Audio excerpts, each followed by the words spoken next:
Hello student. जैसा कि आपको पता है हमारा जो 11th क्लास की फ़र्स्ट क्लास हो चुकी है, वहाँ पर हमने जो आपके मूल मात्रक, व्युत्पन्न मात्रक, मात्रकों की क्यों ज़रूरत पड़ी है वो हमने सब पढ़ चुके हैं। ठीक है, मूल मात्रक कितने प्रकार के होते हैं? टोटल 7 प्रकार के होते हैं।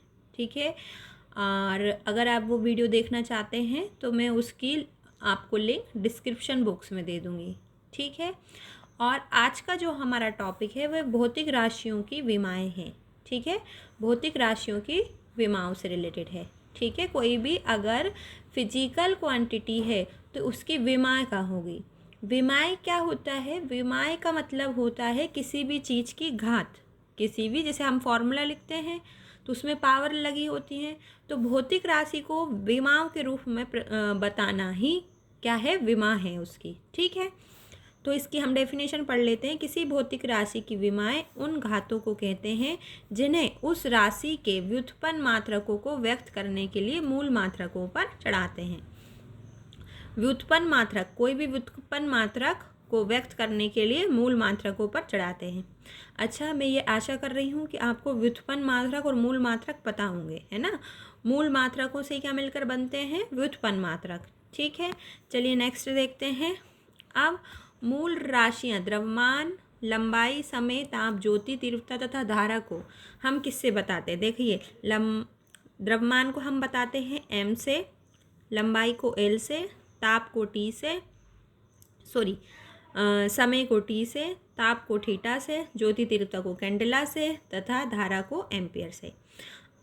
इससे प्रदर्शित किया जाता है। जब हम किसी भी चीज़ का विमीय सूत्र बनाएंगे या विमाएँ लिखेंगे तो हम इन चीज़ों को लिखते हैं। ये हमारी क्या है? मूल राशियों के चिन्ह हैं। ठीक है, अब देखिए उदाहरण इसके देख लेते हैं। उदाहरण जैसे मैंने ले लिया, क्षेत्रफल का बनाना है मुझे। क्षेत्रफल, तो क्षेत्रफल का मुझे पता है फॉर्मूला क्या होता है? लंबाई गुणित चौड़ाई। ठीक है, अब चाहे वो लंबाई हो और चाहे चौड़ाई हो, उसको हम एल ही लिखेंगे। देखिए यहाँ लंबाई का क्या था? एल। ठीक है, तो इसको मैं लिखूँगी एल इंटू एल, तो क्या हो जाएगा? L square. यानी जो क्षेत्रफल है, जो क्षेत्रफल व्युत्पन्न राशि है, कौन सी राशि है? व्युत्पन्न राशि। वो किस पे निर्भर कर रही है? मूल राशि लंबाई के कितने घात कितनी है? 2, उस पर निर्भर कर रही है। ठीक है, आशा करती हूँ आपको समझ में आया होगा। अब इन्हीं से हम बनाते हैं विमीय सूत्र, जो आपके एग्ज़ाम में इससे रिलेटेड एक ना एक क्वेश्चन ज़रूर पूछा जाता है। और आपको जहाँ भी जो भी कुछ चीज़ समझ में नहीं आ रही हो तो आप मुझे बिल्कुल ज़रूर से कमेंट करके बताइए। ठीक है, विमीय सूत्र, डायमेंशन फॉर्मूला जिसको हम इंग्लिश में कहते हैं। और अच्छा, एक चीज़ और मैं आपको एक सजेस्ट करूँगी कि आप थोड़े वर्ड हिंदी इंग्लिश के भी कंसीडर, यानी उन पर ध्यान देते चला करें, क्योंकि कहीं कहीं फिजिक्स में ये होता है कि वो डिक्टो वही हमको हिंदी में लिखना पड़ता है, वही इंग्लिश में। और आगे चल के आपको पढ़ाई भी किस में करनी पड़ेगी? जो भी अगर आप करेंगे तो वो इंग्लिश में ही होती है। ठीक है, तो इंग्लिश वर्ड को आप ध्यान रखें।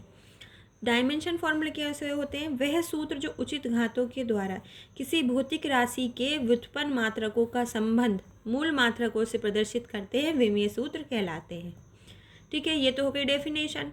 अब इसका मतलब कैसे है? जैसे मान लीजिए मैंने यहाँ पर लिया आयतन, आयतन का सूत्र लिया।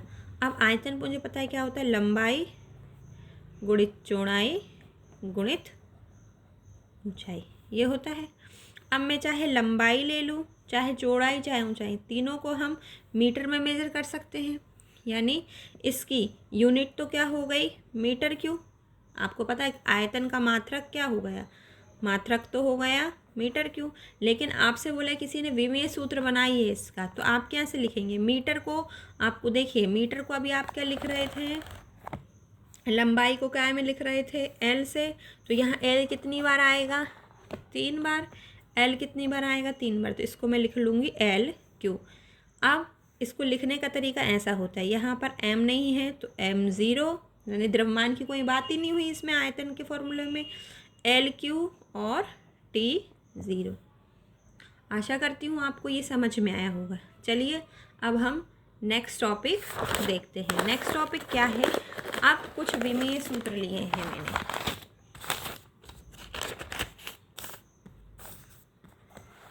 माफ़ कीजिएगा, थोड़ी देरी हो गई।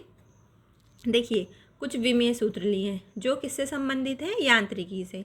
क्षेत्रफल लंबाई गुणी चौड़ाई मैं आपको ये बता ही चुकी हूँ, L इंटू एल, तो ये क्या हो जाएगा L स्क्वायर, जिसको हम लिखने का तरीका क्या हो जाएगा m0 L2 और T0, क्योंकि यहाँ पर द्रव्यमान और क्या नहीं है, आपका समय नहीं है। ठीक है, दूसरा देखते हैं, ये भी मैंने आपको बता दिया है, लंबाई गुणित चौड़ाई ऊंचाई, तो इसको मैं डायरेक्ट लिख रही हूँ LQ, जिसको हम लिखेंगे m0 LQ T0।